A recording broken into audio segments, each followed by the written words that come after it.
یو ورځ مرګ یو سړی ته ورغی او ویل نن ستا د ژوند وروستۍ ورځ ده. سړی وویل خو زه چمتو نه یم. مرګ وویل نن ستا نوم د لیست په سر کې دی. سړی وویل ښه ده نو راځه کښېنه چې له مړه کېدو مخکې سره قهوه وڅښو. مرګ وویل حتما. سړی مرګ ته په قهوه کې د خوب درمل واچول.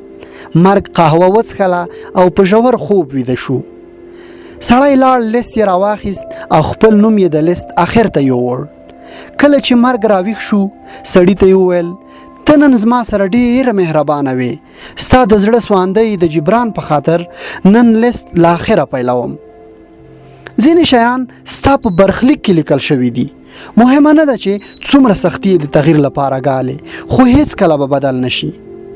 کارغه او طوطي دواړه زشت هست شول. طوطي نیوکه وکړه او ښکلی شو خو کارغه د خدای په رضا راضي و.